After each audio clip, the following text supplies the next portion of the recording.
Hello everyone, welcome to engineers career point. तो students, आज की क्लास में हम लोग बेसिकली डिस्कस करने वाले हैं HPRCA जेई की जो आपकी वैकेंसी आई थी उसके सिलेबस में आप देखोगे आपके पास एक टॉपिक निकल के आता है जिसको बोला जाता है टनल इंजीनियरिंग। तो मोस्टली जो है बहुत सारे अलग अलग एग्जाम में आपको ये कॉमन टॉपिक के फॉर्म में नहीं मिलेगा, बट कुछ कुछ एग्जाम्स में आजकल आपको ये टॉपिक देखने को मिलता है। बेसिकली हमारे पास टॉपिक क्या है, टनल इंजीनियरिंग। क्या होता है टनल्स, किस तरीके से इनको क्लासिफाई किया जाता है, इनका कंस्ट्रक्शन के मेथड्स क्या हैं, सॉफ्ट रॉक में कैसे कंस्ट्रक्ट करेंगे, हार्ड रॉक में कैसे कंस्ट्रक्ट करेंगे, और भी जो इसके अलग अलग वेंटिलेशन क्या होगी, लाइटिंग क्या होगी, ये सारी चीज़ें, ड्रेनेज कैसे करेंगे। तो ये बहुत सारी चीज़ें जो है वो जनरली आपको इसके सिलेबस में देखने को मिलती है। तो जितने भी स्टूडेंट्स HPRCA जेई की प्रिपरेशन कर रहे हैं उनके लिए ये वीडियो बहुत ही आपके लिए हेल्पफुल होगा, जिससे आपको टनल रिलेटेड बहुत सारे क्वेश्चंस को सॉल्व करने में मदद मिलेगी। तो हम लोग बात करते हैं इस क्लास में टनल इंजीनियरिंग के बारे में, ठीक है। तो टनल इंजीनियरिंग होता क्या है, स्टार्ट करते हैं। देखिए, तो अगर बात करें तो कुछ इस तरीके से कोई भी जनरल आपको टनल देखने को मिलता है। किसी भी टनल को देखोगे तो इस तरीके, टनल बेसिकली क्या है, एक तरीके का स्ट्रक्चर है जो किसी भी दो पॉइंट के बीच में हम लोग बनाते हैं अंडरग्राउंड ओपन कट भी हो सकता है, अंडरग्राउंड भी हो सकता है। जैसे मान लो आप एग्जाम्पल ले लेते हैं, जैसे अभी आपने अटल टनल सुना होगा। तो जैसे क्या था, जैसे पहले हम लोग स्पीति की तरफ जाते थे मनाली से, तो बीच में जो है वो रास्ता बहुत घूम के जाता था क्योंकि बहुत बड़े बड़े माउंटेन्स थे। तो आपको रास्ता छोटा करने के लिए हमने उन माउंटेन्स के बीच में से क्या बनाया, एक स्ट्रक्चर बनाया और उसी को हमने क्या बोला, उसी को हमने टनल बोला। तो कुछ इस तरीके से आपको टनल दिख रहा होगा। इसमें आपको ये गैंट्रीज दिख रही होगी, ये टनल की लाइनिंग हो रखी है, ये आपको रेल लाइंस दिख रहे होंगे जिसकी मदद से इस पे TBM चल रहा है। तो बहुत सारी चीजें होती है, सबकी हम लोग यहाँ पे बात करेंगे। तो आ जाएगी, this is basically lecture 1 for HPRCA। सो बात करते हैं सिलेबस से, आपके सिलेबस में क्या क्या टॉपिक मेंशन है।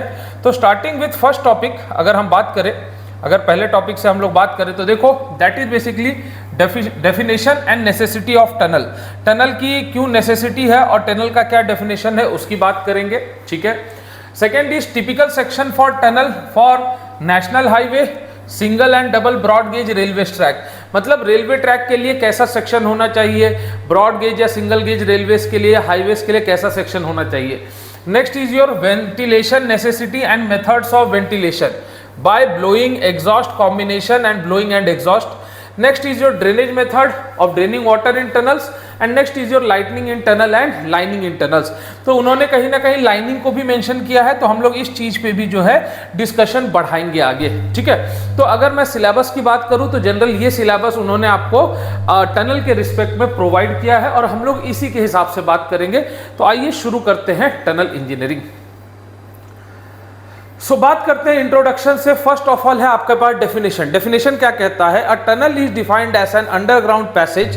टनल एक तरीके का अंडरग्राउंड पैसेज है provided for the transportation of passengers, water, sewerage, minerals, gas etcetera. तो किसी भी तरीके का अगर आपको ट्रांसपोर्टेशन करवाना है, जैसे पैसेंजर हो गया, वाटर हो गया, सीवरेज हो गया, गैस, ऑयल, उसके लिए जो अंडरग्राउंड पैसेज आप बनाते हो उसी को टनल बोला जाता है। उसी को क्या बोला जाता है, टनल बोला जाता है। मतलब एक पॉइंट से दूसरे पॉइंट को कनेक्ट करके जो अंडरग्राउंड पैसेज बनता है, जिसकी मदद से हम अलग अलग चीज को ट्रांसपोर्ट करवा सकते हैं, उसको हम लोग टनल कहते हैं।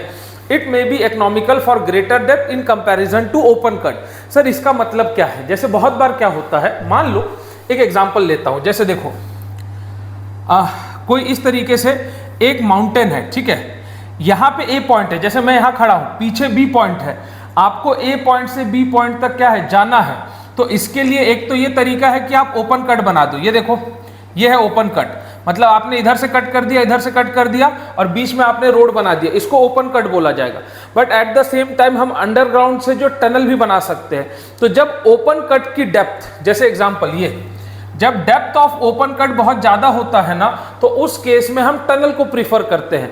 बट यही अगर ओपन कट की डेप्थ कम होगी तो हम टनल को प्रीफर नहीं करेंगे, हम ओपन कट से काम चला लेंगे। बट अगर ओपन कट की डेप्थ बहुत ज्यादा हुई तो उस केस में ओपन कट नहीं बना के we will go for tunnel, समझे। तो इस केस में जनरली क्या लिखा है पढ़ेंगे, it may be economical for greater depth in comparison with open cuts. तो ओपन कट्स के कंपैरिजन में ग्रेटर डेप्थ पे अगर आप देखोगे तो टनल जो है वो इकोनॉमिकल निकल के आता है, ठीक है। सर ओपन कट क्या होता है? देखो, an open cut is an open to sky passage excavated through a huge soil mass और a obstacle like hill, sunken road और railway line. When the cut is more than 18 metre deep generally it is not economical, therefore. अब इस चीज को ध्यान रखना, अगर आपका कट 18 मीटर से ज्यादा डीप निकल के आ रहा है ओपन कट, तो उस केस में आप टनल को प्रिफर करोगे in place of open cut. आप ये भी पूछ सकते हो सर ओपन कट का एक बार कोई इमेज दिखा दीजिए। ये देखो, this is basically open cut. मान लो कुछ इस तरीके से, अब इसके आगे हो सकता है टनल। ओपन कट जनरली कुछ इस तरीके से अगर आपको दिखेगा कोई ऑप्शन, बट ये आपका क्या है, ये टनल है। बट इसी के लिए अगर आप ऐसे कुछ कटिंग कर देते, ये देखो ऐसे कुछ आप कटिंग कर देते तो ये ओपन कट हो जाता। बट यहाँ पे आपने क्या प्रीफर किया है, टनल प्रीफर कर रखा है। तो अगर डेप्थ जो है वो 18 मीटर से ऊपर अगर ओपन कट की हो रही है तो आप वहाँ टनल प्रीफर करोगे in place of open cut. In place of open cut आप इस चीज को ध्यान रख सकते हो, ठीक है।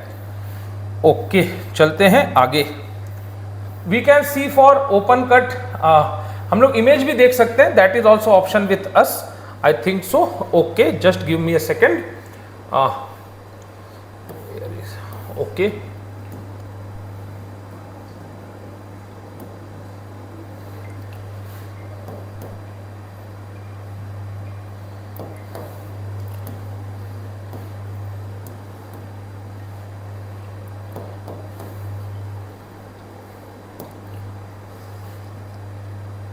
सी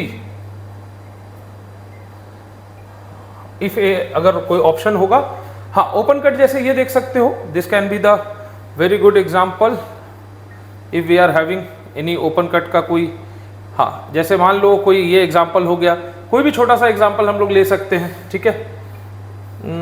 ओपन कट अगर मिल जाए कोई एग्जांपल, ठीक है। जैसे ये देखो, ये देखो जैसे यहाँ पे देख सकते हो आप, ये ओपन कट किया गया है, ठीक है ना। तो इस तरीके से भी अगर मान लो कोई बैरियर आ रहा होगा तो ओपन कट करके भी आप वहां से वो मोड ऑफ ट्रांसपोर्टेशन को कंटिन्यू कर सकते हो, ठीक है। हाँ, बाकी तो है टनल, तो आप देख ही रहे हो। टनल के लिए आप जैसे ये देख सकते हो, ये सारे आपके टनल्स है। तो ओपन कट की हाइट अगर 18 मीटर से ज्यादा है तो जनरली हम लोग टनल प्रीफर करेंगे, ठीक है। आ जाइए। For highways, tunneling is preferred to open cut if the depth of open cut excavation is more than 30 meter and the side slope, अगर side slope आपकी 1:1 and rock and 1:2 in soft ground, अगर इससे ज्यादा है तो उस case में आप जो है टनल प्रीफर करोगे। Open cut construction generally requires less time and cost compare to tunnel, obvious ही बात है। ओपन कट में आपको क्या करना है, बस सॉइल मास को आपको एक्सकवेट करके निकाल देना है, तो वहां पे जनरली आपका कॉस्ट कम लगेगा, बट वो डेप्थ स्मॉल होनी चाहिए, वो डेप्थ स्मॉल होनी चाहिए। अगर डेप्थ लार्ज हो गई तो फिर फायदा नहीं है, तो फिर डेप्थ लार्ज हो गई तो फिर टनल बनाने में ही फायदा है। अब एडवांटेजेस ऑफ टनल देखो, tunnel are more economical than open cuts beyond certain depth, बिल्कुल। टनल्स अवॉइड डिस्टर्बिंग और इंटरफेयरिंग विद सरफेस लाइफ, अब देखो टनल से ये भी फायदा है कि ऊपर जो है सरफेस लाइफ उसका कोई इंटरफेरेंस नहीं होगा।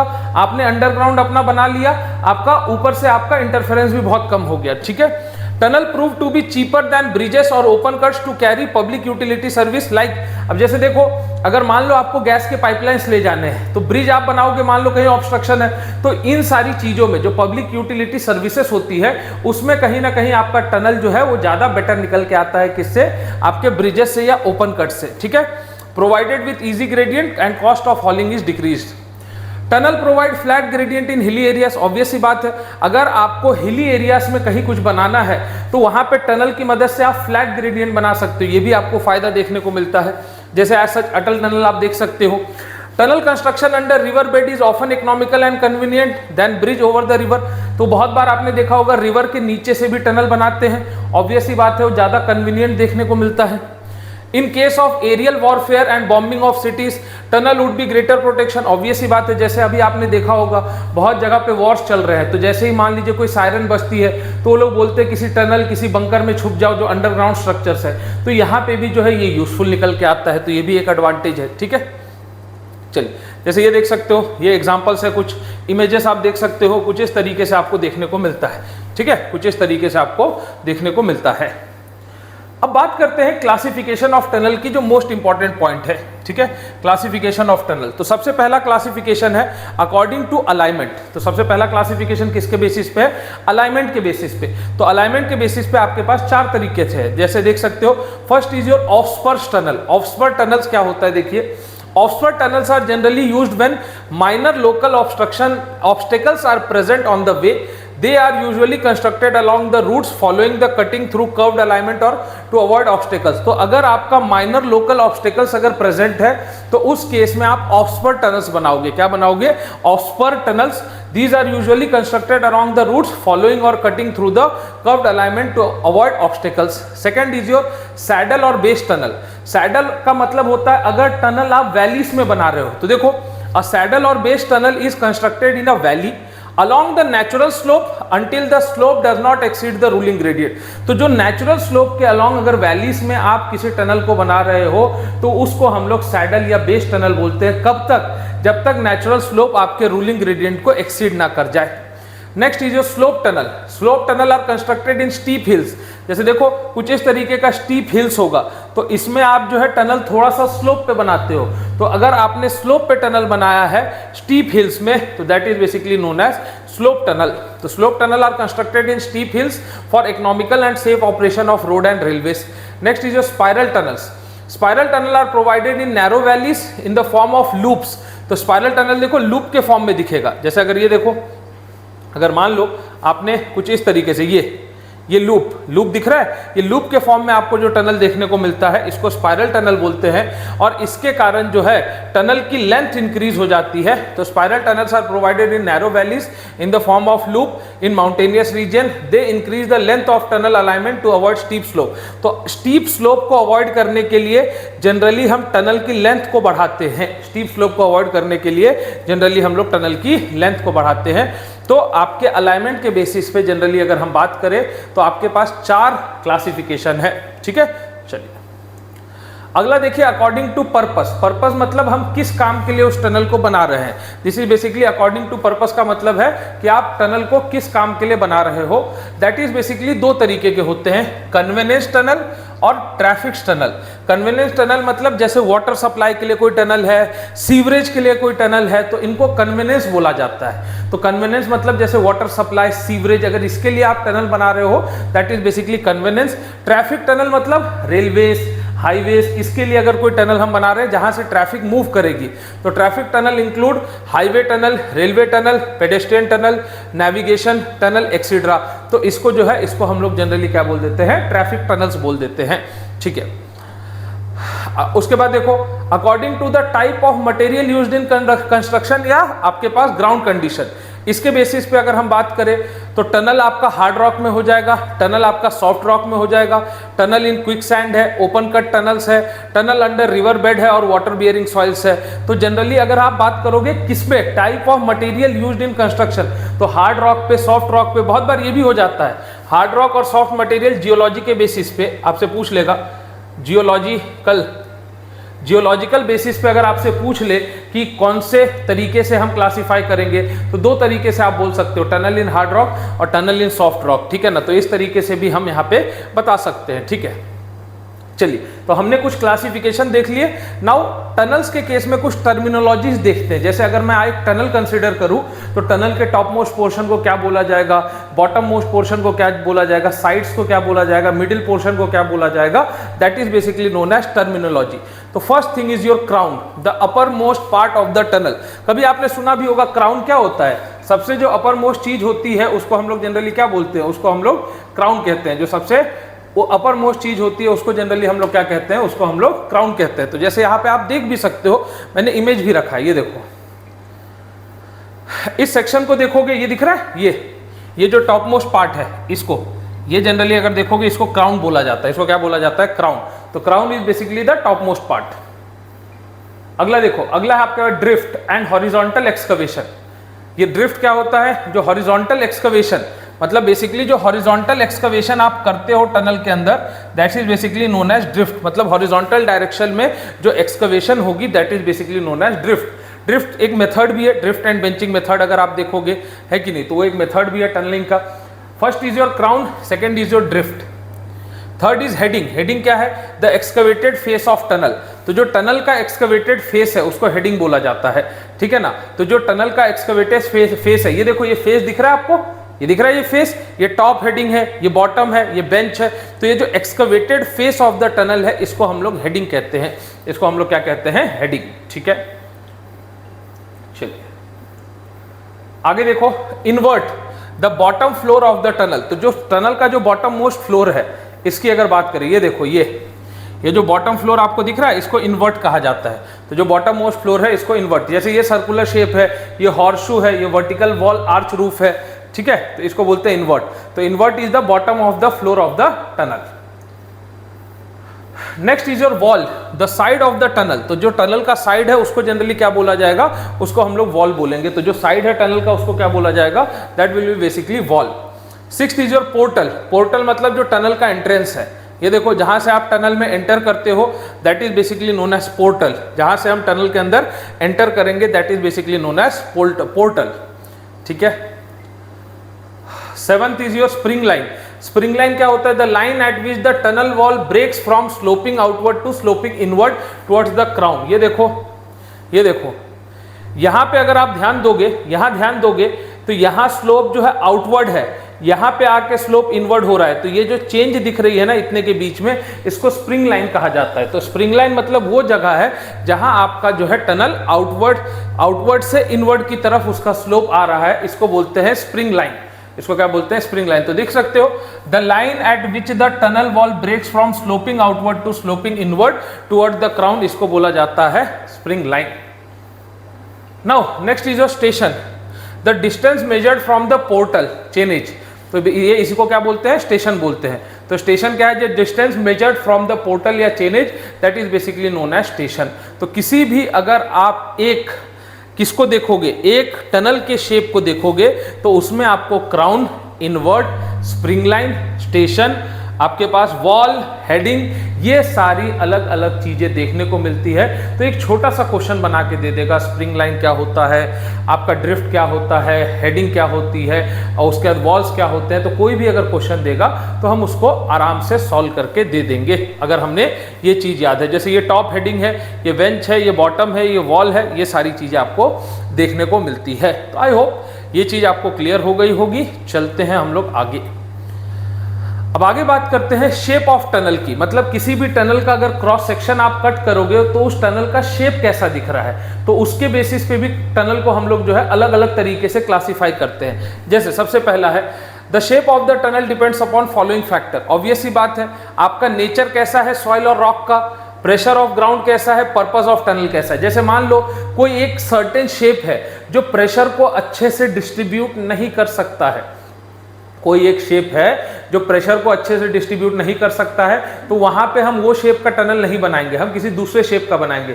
तो शेप ऑफ द टनल जो है 3-4 चीजों पे डिपेंड करती है। आपका सॉइल कैसा है, रॉक कैसा है। अगली चीज, जैसे मान लो आपका पर्पस क्या है, आप वाटर फ्लो करवाना चाह रहे हो, या आप मान लो हाईवे को निकालना चाह रहे हो, या आपका गैस के लिए है, या किसके लिए, पाइपलाइन के लिए है। तो किस पर्पस के लिए आप वो टनल बना रहे हो वो भी डिसाइड करेगा उसका शेप कैसा होगा। जैसे मान लो आपने बहुत बार देखा होगा हाईवेज का जो टनल होता है उसका मोस्टली शेप हॉर्सशू होता है। जो सीवरेज के लिए टनल होती है वो एग शेप्ड होती है। क्यों?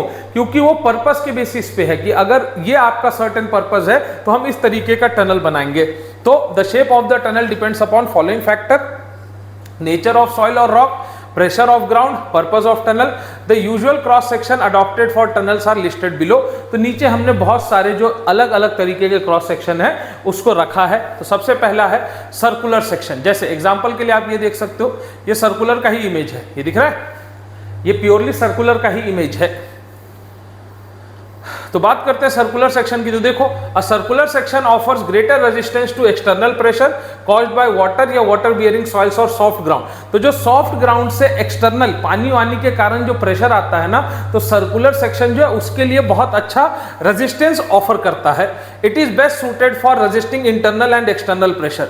तो अगर आपको इंटरनल और एक्सटर्नल प्रेशर को रेजिस्ट करवाना है तो उसके लिए ये वन ऑफ द सबसे अच्छा शेप माना जाता है।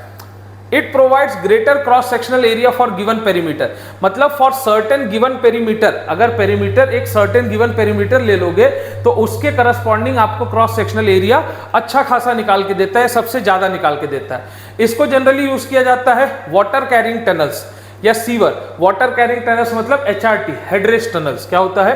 HRT, head race tunnels. तो HRT टनल्स मतलब जैसे आप अगर हिमाचल में देखोगे तो जैसे पर्वतीय वैली का पावर प्रोजेक्ट है तो वहां पे जो है HRTs बना हुआ है अप्रोक्सीमेटली 30 किलोमीटर का। तो बेसिकली HRT होता है हेड रेस टनल, जिसका काम होता है वाटर को कैरी करना। तो अगर हम लोग यहाँ पे इमेज देखें HRT tunnels, we can go for the images also, we have option with that.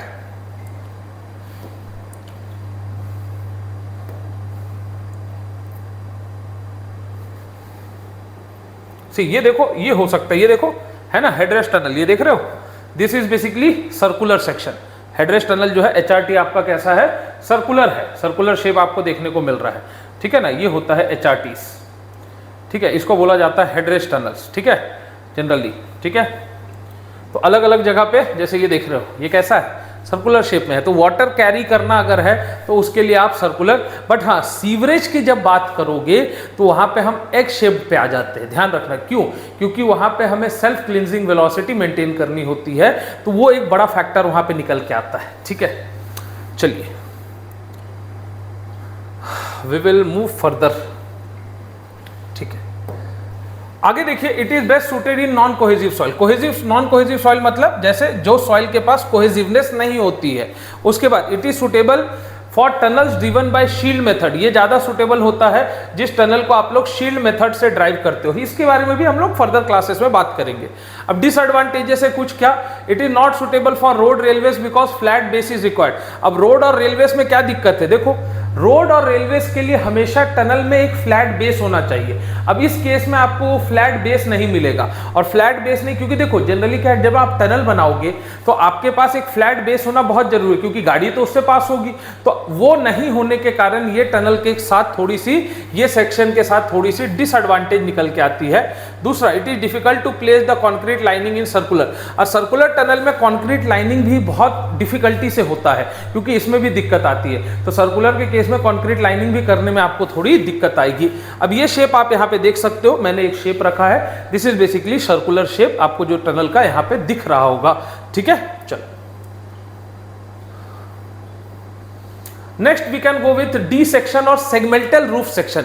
ये बहुत इंपॉर्टेंट है, ध्यान रखिएगा, बहुत क्वेश्चन पूछता है। तो डी सेक्शन या segmental roof section, this section has an arch roof with suitable side walls. तो यहाँ पे क्या होता है, एक आर्च्ड रूफ होता है जिसमें आपके पास अच्छा खासा सुटेबल साइड वॉल्स देखने को मिलेगा।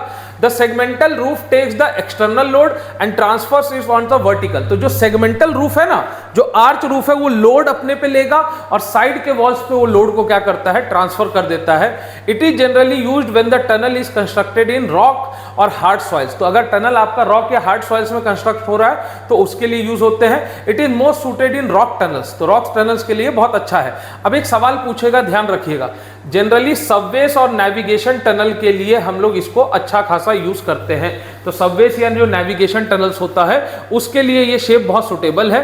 It has nearly a flat invert and additional working floor. ये देख रहे हो, ये आर्च रूफ, आर्च या सेगमेंटल रूफ और वर्टिकल साइड वॉल्स, देख रहा है, वर्टिकल साइड वॉल्स और ये आर्च या सेगमेंटल रूफ्स है, ठीक है ना। तो इसको क्या बोला जाता है, डी शेप्ड या segmental. It has nearly a flat invert and additional working floor space which is helpful in during mining and for flat flow transport और moving equipment। तो अगर फ्लैट फ्लो ट्रांसपोर्ट पे अगर आपको इक्विपमेंट्स को move करना है तो उसके लिए आप इसको यूज कर सकते हो। दिस इज बेसिकली सेगमेंटल और D shaped, this is basically segmental और D shaped. Next we can go with egg shaped section. तो एग शेप्ड याद रखिएगा, सबसे इंपॉर्टेंट, इसमें एक दो क्वेश्चन बनते हैं, बहुत ज्यादा पूछे जाते हैं अक्सर। An egg shaped section is generally adopted for carrying sewage. सबसे ज्यादा ये आपसे पूछेगा, सीवेज को कैरी करने के लिए जनरली यूज किया जाता है। It maintain self cleansing velocity even at low discharge. तो लो डिस्चार्ज पे भी सेल्फ क्लींजिंग वेलोसिटी मेंटेन हो जाती है। इसका मतलब क्या है, देखो क्या है, जो सीवेज होता है उसके अंदर सॉलिड्स होते हैं। तो सॉलिड्स की एक प्रॉपर्टी होती है कि जब पानी फ्लो करेगा वो सेटल हो जाएगा, वो सॉलिड्स का क्लीन होना बहुत जरूरी है। तो सेल्फ क्लींजिंग वेलोसिटी मतलब वो वेलोसिटी जिस पे वो सॉलिड्स क्लीन हो जाएंगे, that is basically self cleansing velocity. तो इसमें ये फायदा है कि सेल्फ क्लींजिंग वेलोसिटी लो कम डिस्चार्ज पे भी आसानी से मेंटेन हो जाता है। It has a narrow bottom और वाइडर टॉप, ये देख रहे हो, इसका बॉटम जो है वो मोस्टली आपको नैरो मिलेगा, but at the same time जो टॉप है वो वाइडर मिलेगा, जो टॉप है वो वाइडर मिलेगा, ठीक है ना। तो टॉप जो है आपका वाइडर है, तो it has a narrow bottom and wider top. It's side walls resist external and internal pressure. It provide the least cross sectional area at the bottom. Bottom पे आपको सबसे कम क्रॉस सेक्शनल एरिया जो है वो x shape में मिलता है, इसीलिए जनरली इसको सीवेज के लिए ही कहीं पे भी यूज किया जाता है, कहां पे भी यूज किया जाता है, ठीक है। चलो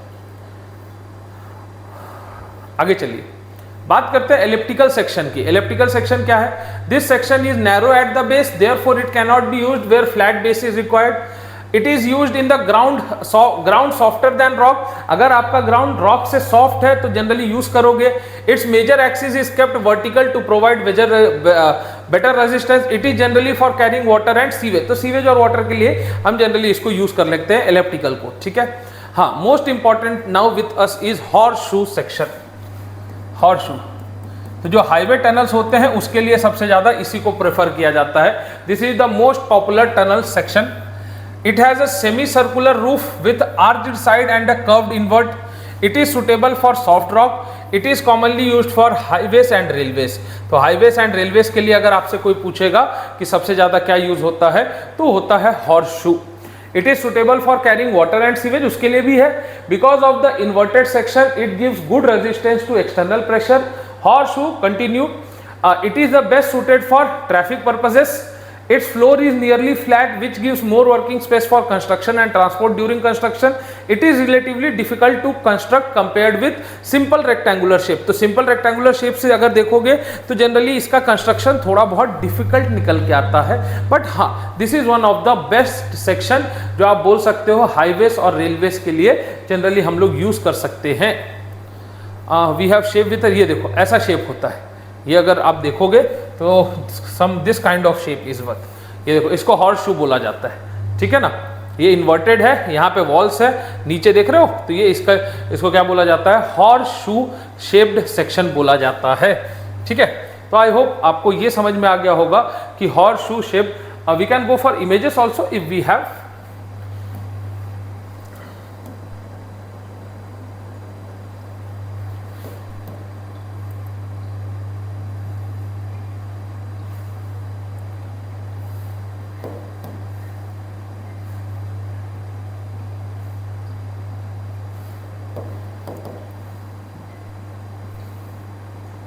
Okay, you can go see, you can go for this, yeah, see like this, some kind of this horseshoe shaped tunnel like this you can see. These are the different images you can see. Okay, so these are the different images, different shape. See, this is basically horseshoe shaped tunnel. This you can see, this is horseshoe shaped tunnel. Okay, so I hope it is clear to you all. आपको यहाँ तक समझ में आ गया होगा कि हम लोग क्या देख रहे हैं और किस तरीके से हम लोग इनके क्वेश्चंस, आने वाले क्वेश्चंस को आंसर करेंगे, ठीक है। आगे बढ़े, चलते हैं। Next is rectangular section.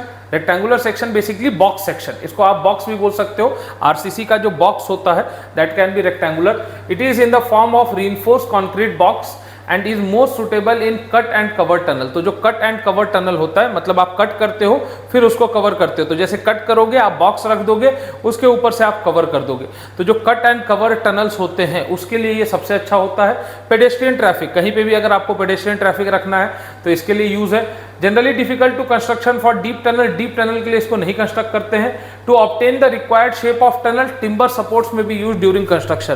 तो अच्छा रिक्वायर्ड शेप के लिए आप क्या करते हो? टिम्बर सपोर्ट्स को कंस्ट्रक्शन के टाइम पे यूज कर सकते हो। This is basically known as rectangular section. चलिए आगे बात करते हैं साइज ऑफ टनल की। टनल की साइज किस पे डिपेंड करेगी? ऑब्वियस सी बात है, आपका पर्पस क्या है, लाइनिंग की थिकनेस क्या है, और provision required for drainage facility, ठीक है।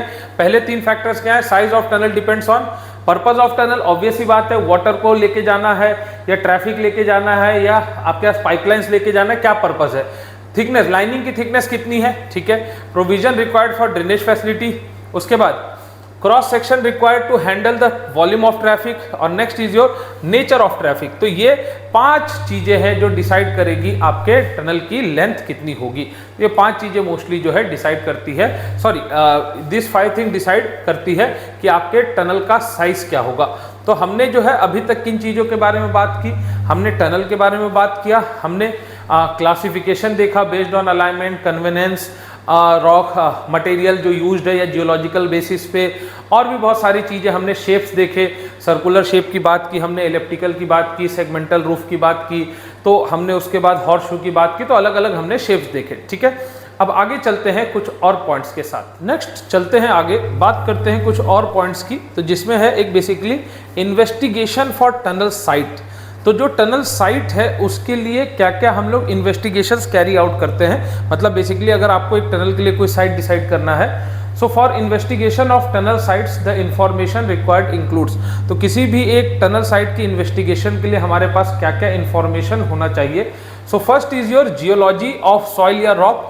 जो वहाँ पे सॉइल या रॉक है उसकी जियोलॉजी कैसी है, वो सॉफ्ट है, हार्ड है, क्योंकि अगर मान लीजिए वो हार्ड है तो हमारा टनलिंग का मेथड अलग होगा, अगर वो सॉफ्ट है तो हमारा टनलिंग का मेथड अलग होगा।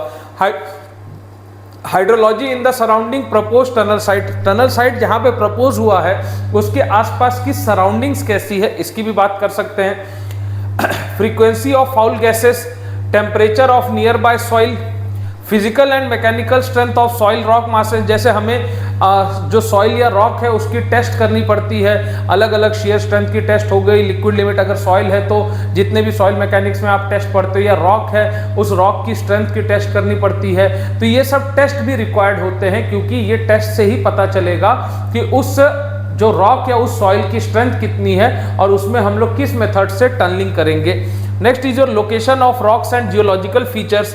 तो जो आपके रॉक्स की लोकेशन क्या है, वहाँ का जियोलॉजिकल फीचर्स क्या है, ये भी बहुत इंपॉर्टेंट निकल के आता है जब आप टनल साइट के लिए कहीं पे भी कोई एक जगह की इन्वेस्टिगेशन करते हो। क्योंकि देखो जियोलॉजिकल कंडीशन से एक बहुत बड़ा ही फैक्टर है। जैसे मान लीजिए अगर वो माउंटेन्स है जहाँ आप टनल बना रहे हो, वहाँ कोई फोल्ड या फॉल्ट्स है, कोई अगर रनिंग स्ट्रीम तो नहीं है, ये सारी चीज़ों की हमें ध्यान रखनी पड़ती है। क्योंकि अगर एक छोटा सा भी अगर मिस्टेक होगा, there will be a huge disaster inside the tunnel.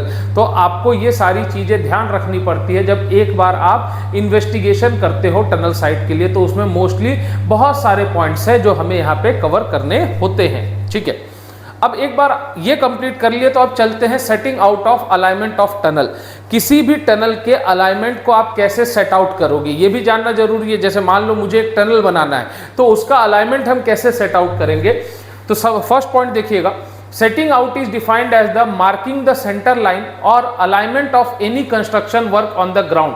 तो सेटिंग आउट का मतलब क्या है, सेंटर लाइन या अलाइनमेंट का मार्क करना, सेंटर लाइन या अलाइनमेंट का मार्क करना किसी भी कंस्ट्रक्शन वर्क का, कहां पे, ग्राउंड पे, ठीक है। It is done indirectly in different stages of the using the following method. मतलब इनडायरेक्टली आप अलग अलग स्टेज में करते हो, पहले आप एक स्टेज करोगे, फिर नेक्स्ट स्टेज पे जाओगे, फिर अगले स्टेज पे जाओगे। Modern method of providing horizontal control on the ground surface. The distance is measured by running an open traverse between the two ends of the proposed tunnel. Distance is measured by, अगर आप मुझसे पूछोगे कि sir distance कैसे, तो distance is measured by open traverse. तो distance कैसे measure करेंगे, ओपन ट्रैवर्स को रन करके बिटवीन टू एंड्स। तो distance is measured by running open traverse between two ends. अगला देखिए, थियोडोलाइट और प्रेसिजन वायर और plumb bob arrangements are used to define the line.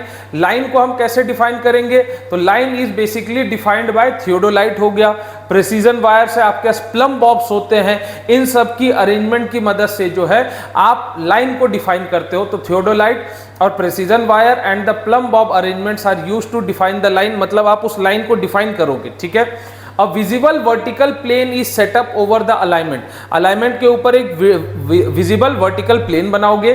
The line is extended by theodolite. The line is extended by theodolite for the measurement of traverse line. तो आप line को extend करोगे theodolite की मदद से और आप वहां पे क्या मेजर करोगे, ट्रैवर्स लाइंस को मेजर करोगे। तो line is extended by theodolite for the measurement of traverse line. Length of survey lines are measured by direct method, तो जो लेंथ का मेजरमेंट है वो डायरेक्ट मेथड से करोगे, जैसे आपके पास चेन, टेप्स, ये सारी चीजें होती है, इसकी मदद से आप क्या करोगे, आप लेंथ ऑफ सर्वे लाइंस को मेजर करोगे। तो length of survey lines are measured by direct method और स्टेपिंग विथ बार्स और स्टील टेप्स।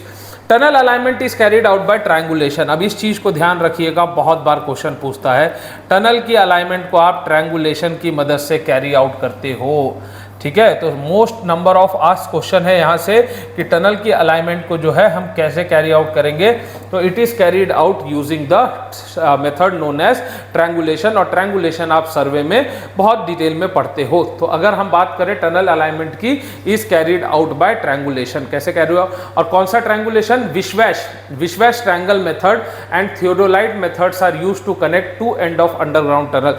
तो दो एंड जो है अंडरग्राउंड टनल की वो आप थियोडोलाइट और विश्वेश ट्रायंगल की मदद से जो है क्या करोगे, कनेक्ट करोगे। तो जब भी हम लोग बात करते हैं setting out of alignment of tunnel, तो इतने सारे अलग अलग पॉइंट है, आपको याद रखना पड़ता है। पहले आप मार्क करोगे सेंटर लाइन, उसके बाद आप कंस्ट्रक्ट करोगे इनडायरेक्टली इन डिफरेंट स्टेजेस है। उसके बाद मॉडर्न मेथड कंट्रोल देता है आपको ग्राउंड सरफेस पे, डिस्टेंस को आप मेजर करोगे ओपन ट्रैवर्स से। उसके बाद विजिबल वर्टिकल प्लेन को सेटअप करोगे। Line is extended by theodolite, length of survey line is measured by direct method, और tunnel alignment is carried out by triangulation. विश्वेश ट्रायंगल मेथड और थियोडोलाइट मेथड से दो पॉइंट को आप कनेक्ट करते हो। और नेक्स्ट चीज है to transfer the center line from the surface to the underground, shafts are constructed at a regular interval of 500 metre. Sir ये shafts क्या होती है, तो जब टनल को एक्सेसिबल बनाने के लिए, उसमें बहुत सारी चीज़ों को एक्सेसिबल बनाने के लिए हम लोग shafts की मदद लेते हैं या shafts को यूज़ करते हैं। तो टनल को एक्सेसिबल बनाने के लिए हम लोग क्या करते हैं, shafts यूज़ करते हैं। सर्टेन अलग अलग डिस्टेंस पे हम लोग shafts, तो shafts की मदद से वेंटिलेशन या मकिंग, ये सब जो प्रोसेस है, या उस टनल में जाने के लिए तो आप क्या करते हो, शाफ्ट्स की मदद लेते हो। शाफ्ट मतलब एक सिलिंड्रिकल होल होता है जो आप टनल के अंदर बनाते हो एट सर्टेन इंटरवल्स पे। तो to transfer the centre line from the surface to the underground, shafts are constructed at regular interval. तो हम लोग शाफ्ट्स को भी देख सकते हैं, वी हैव द ऑप्शन। जैसे अगर मैं आपको बताऊं शाफ्ट्स क्या होता है, तो यहां पे देखिएगा शाफ्ट्स इन टनल, ये देखिए इसको बोला जाता है, ये दिख रहा है, जैसे ये दिख रहा है, ये शाफ्ट्स है किसी टनल को एक्सेसिबल। जैसे आप यहाँ पे देख सकते हो किसी भी टनल को ये देखो, ये है ना, ये टनल है, ये आपको यहाँ पे टनल दिख रहा होगा, ये देखो, इस टनल को एक्सेसिबल बनाने के लिए शाफ्ट बनाया गया है। ऊपर से जैसे लाइटिंग की प्रोविजन या ड्रेनेज, ये सब की प्रोविजन के लिए हम लोग शाफ्ट बनाते हैं। इस शाफ्ट की मदद से बहुत सारे प्रोसेसेस जो हैं हम उसको डील करते हैं टनल के अंदर शाफ्ट की मदद से। तो जैसे ये शाफ्ट, ये भी एक तरीके का शाफ्ट है टनल में, जैसे आप देख सकते हो, तो इनको शाफ्ट कहा जाता है। ठीक है, चलिए ओके, चलते हैं आगे। नेक्स्ट बात करते हैं हम लोग ब्लास्टिंग के बारे में। क्या, किसके बारे में, ब्लास्टिंग। तो टनल के अंदर जो है बहुत बार हमें ब्लास्टिंग ऑपरेशन परफॉर्म करने पड़ते हैं। तो for blasting the type of explosive used में इंक्लूड, तो ब्लास्टिंग के लिए आपके पास एक्सप्लोजिव होते हैं, जैसे अमोनियम स्ट्रेट डायनामाइट हो गया, अमोनिया डायनामाइट हो गया, या जिलेटिन हो गया। ये अलग अलग तरीके के आपके पास एक्सप्लोजिव्स होते हैं जिसकी मदद से आप क्या करते हो, आप ब्लास्टिंग करते हो। तो देखो, for blasting the type of explosive used में भी इंक्लूड, सबसे पहला स्ट्रेट डायनामाइट। तो स्ट्रेट डायनामाइट जो इस रॉक्स के लिए सुटेबल नहीं होता है क्योंकि इसमें प्योर फ्यूम कैरेक्टरिस्टिक्स होती है। तो straight dynamite is not suitable for rocks because of poor fume characteristics. Ammonia dynamite, two types are used, high velocity या हाई डेंसिटी, लो वेलोसिटी या लो डेंसिटी। जनरली इसको सॉफ्ट रॉक्स के लिए use किया जाता है, अमोनिया डायनामाइट को soft rocks के लिए। अब अगर आपको जेलेटिन के बारे में वो पूछे, तो जेलेटिन जो है आपका अंडर वाटर जो आपका जनरली होता है, अंडर वाटर अगर आपको ब्लास्टिंग करनी है तो वहां पे अमोनिया जेलेटिन या ब्लास्टिंग जेलेटिन्स होते हैं, आप इन जेलेटिन को यूज कर सकते हो। जेलेटिन अंडर वाटर के लिए प्रीफर किया जाता है, अंडर वाटर के लिए। तो it can be fired in the presence of water also. Gelatin semi gelatin है, it can be used in wet holes. Blasting gelatin हुई होता है आपके पास। Ammonium nitrate with fuel oil is common blasting agent. जैसे आप general किसी भी ब्लास्टिंग जगह पे देखोगे तो अमोनियम नाइट्रेट को यूज किया जाता है फ्यूल ऑयल के साथ as a common blasting agent. It is low in cost but highly sensitive to water. इसका जो है वाटर के से ये बहुत हाईली सेंसिटिव है, मतलब वहां पे यूज नहीं करेंगे जहां पे पानी होगा। These are recently developed and may contain slurry or water gels, thickened aqueous solution. They have good resistance to water and are used for both small and large hole diameters. The cut hole is inclined at about 45 degree to the face. तो cut hole आपका कितने पे होता है? 45 degree to the face पे आपको देखने को मिलेगा। ठीक है, now talking about shafts. Shaft generally अभी मैंने आपको बताया था, these are the vertical wells or passage sunk along the center line of the tunnel to permit the tunnel excavation। Tunnel के सेंटर लाइन के along जो वर्टिकल आप excavation या आप जो वर्टिकल होल्स बनाओगे जिसकी मदद से टनल ऑपरेशन को आसानी से परफॉर्म किया जा सके, इसको हम लोग शाफ्ट्स कहते हैं, इसको हम लोग टनल शाफ्ट्स कहते हैं। It also provides opening for the removal of excavated material. Obvious सी बात है, आपने जो एक्सकवेशन की है उस मटेरियल को भी रिमूव करना होता है ना। आजकल तो बहुत सारी टेक्नोलॉजीज है, जैसे मकिंग कार हो गई, टीबीएम से आप रिमूव, बट कुछ कुछ जगहों पे जो है आपको शाफ्ट्स बनाना पड़ता है, वो शाफ्ट्स की मदद से आप उठा के जो है उसको रिमूव करते हो। ठीक है, तो it also provides opening for the removal of excavated materials. It also provides adequate ventilation during the construction of tunnel. तो टनल के कंस्ट्रक्शन के टाइम पे आपको अच्छा खासा वेंटिलेशन, हवा की सप्लाई चाहिए होती है, क्योंकि आप टनल बहुत डीप इनसाइड आप जा चुके हो, तो वहाँ पे एयर की सप्लाई बहुत कम हो जाती है। इसलिए आपने टनल के बाहर देखा होगा एक बड़ा सा होल टाइप से, उसमें एक फैन लगा होता है जिसकी मदद से टनल वेंटिलेशन चलते रहती है। तो it also provides adequate ventilation during the construction of tunnel. Size of shaft is governed by the following factor. अगर आप मुझसे पूछोगे कि सर शाफ्ट का साइज क्या होगा, तो एक तो पहला है अमाउंट ऑफ द मक टू बी होस्टेड, मतलब मुझे कितना वहां से मक इज बेसिकली जो आप टनल को कट कर रहे हो, तो वहां से जो सॉइल या जो रॉक निकल रहा है दैट इज मक वेस्ट। उस मक को कितना आपका मक प्रोड्यूस हो रहा है। होस्टिंग सिस्टम, कौन सा होस्टिंग सिस्टम है, किस तरीके का सिस्टम है। उसके बाद साइज क्या है मक कार की, number of workman required, type and construction equipment, size of pipe and wiring required. तो ये सारी चीजें आपकी डिसाइड करेगी कि शाफ्ट जो है उसकी साइज क्या होनी चाहिए। तो इतने सारे फैक्टर्स हैं जो बेसिकली डिसाइड करते हैं आपके शाफ्ट की साइज क्या होनी चाहिए।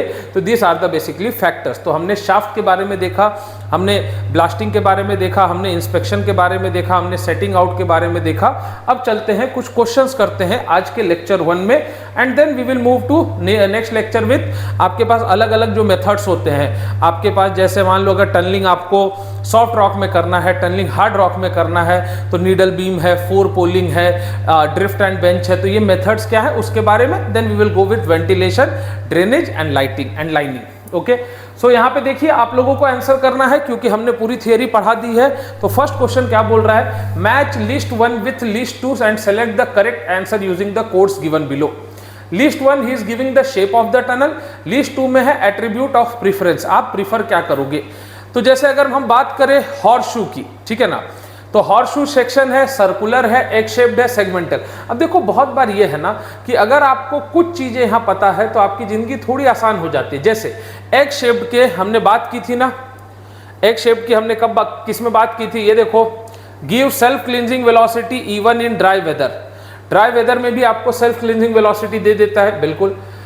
सर्कुलर को याद करना थोड़ा, best suited for non cohesive soils, best suited for non cohesive soils.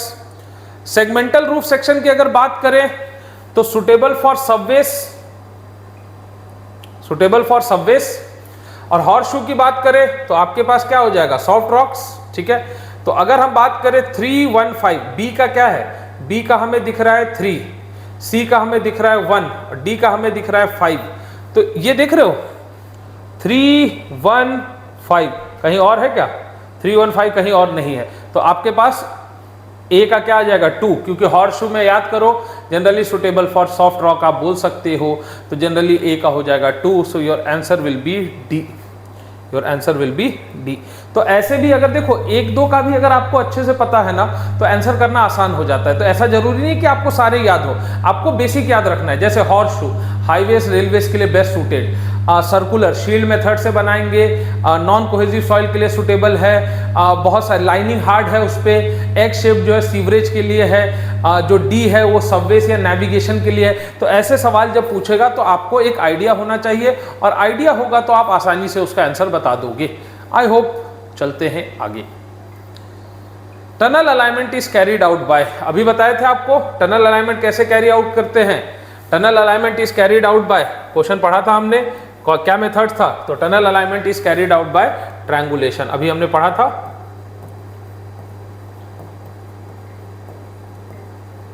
Is carried out by triangulation.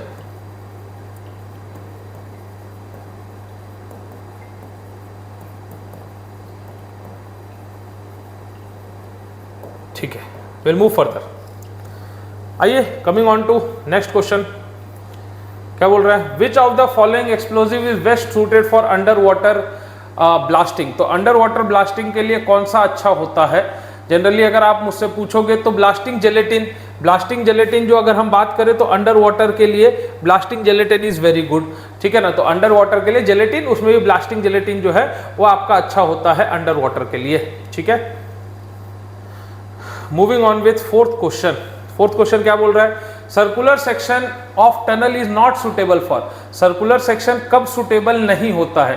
तो कैरिंग वाटर के लिए suitable, non cohesive soil suitable, tunnel driven by shield method ठीक है, प्लेसमेंट ऑफ कंक्रीट लाइनिंग, तो concrete lining place नहीं कर सकते, ये एक समस्या है इसमें। कंक्रीट लाइनिंग जो है वो हम प्लेस इसमें नहीं कर सकते हैं, तो प्लेसमेंट ऑफ कंक्रीट लाइनिंग इसमें एक समस्या निकल के आ जाती है, ठीक है। आगे देखो, a tunnel is found more advantage as compare to the alternate routes because.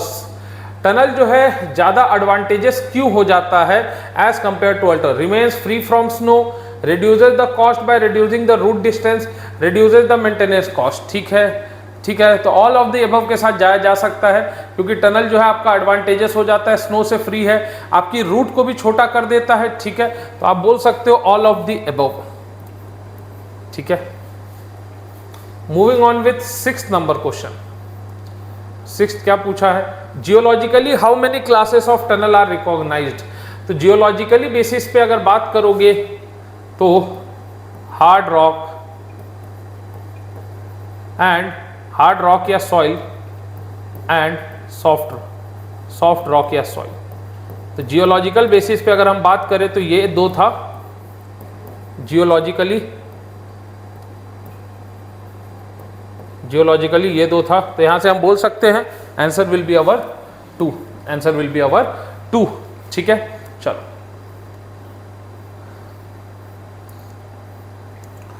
देखिए, the underground route of passages driven through the ground without disturbing the overlying soil cover are called. इसको क्या बोला जाता है? इसको बोला जाता है टनल्स। तो ऊपर का जो है ओवरलाइंग, उनको डिस्टर्ब किए बिना आप जो अंडरग्राउंड रूट या पैसेज बनाते हो, that is basically known as tunnels. Which of the shape is suitable for the purpose of navigation. इनमें से नेविगेशन पर्पस के लिए कौन सा शेप सुटेबल है? तो वो याद होगा आपको, डी शेप जो है नेविगेशन पर्पस के लिए सुटेबल होता है। डी शेप जो है नेविगेशन पर्पस के लिए सुटेबल होता है। These are all previous year question जो कहीं ना कहीं किसी एग्जाम में पूछे गए हैं, तो ध्यान रखिएगा। एक और चलो क्वेश्चन इसका आ गया, क्या बोल रहा है, नंबर नहीं दिया है क्या, 1 2 3 4 5, ठीक है। तो देखिए क्या बोल रहा है, सर्कुलर है, हॉर्स शू है, एग है, सेगमेंटल रूफ सेक्शन है, ठीक है ना। तो सर्कुलर है, हॉर्स है, सर्कुलर है आपके पास, क्या क्या दिया है, सर्कुलर दिया है, हॉर्स शू दिया है, एग शेप्ड है और सेगमेंटल है।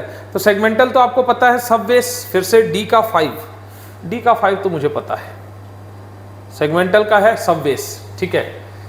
उसके बाद सर्कुलर को कैरिंग वाटर दे सकते हो, ए को 3, तो सर्कुलर को कैरिंग वाटर दे दें। सर्कुलर जो है किसको कैरी करेगा, वाटर को कैरी करेगा, ठीक है ना। ए को 3 दे सकते हैं, ठीक है, ऑप्शन है। एग शेप्ड सीवर, सी को 4 दे दें, एग शेप्ड सीवर। तो अगर इनको दे ही दिए हो तो बी के लिए क्या बचा है, हॉर्स शू मतलब 1, तो आपके पास ये हो गया बी 1, तो ये हो गया 1। तो आपके पास आंसर क्या हो जाएगा, 3 1 4 5, क्योंकि ए का क्या है, ए का आ रहा है 3, बी का आ रहा है 1 और इसका आ रहा है 4, इसका आ रहा है 5, तो आपका 3 1 4 5 जो है आपका आंसर हो जाएगा। तो इस तरीके से भी अगर क्वेश्चन पूछेगा तो हम उसको आंसर बता देंगे, और भी चीज़ें अगर वो आपसे इसमें पूछता है तो आप वो भी बता दोगे। तो this is all about lecture 1। Next lecture में हम लोग बात करेंगे कि टनल कंस्ट्रक्शन के मेथड्स क्या हैं, किस तरीके से हम कंस्ट्रक्ट करेंगे। Then we will go with drainage, ventilation, lighting and lining, और उसके बाद आपका टनल का जितना भी सिलेबस है that will be mostly completed. इतना ही सिलेबस आपको जनरली टनल में पढ़ना होता है, ठीक है। तो आई होप यहाँ तक आपको समझ में आ गया हो। बाकी कोई भी डाउट होगा आप मुझसे पूछ सकते हो, ठीक है। Okay, thank you all of you, bye bye, मिलते हैं हम लोग नेक्स्ट क्लास में।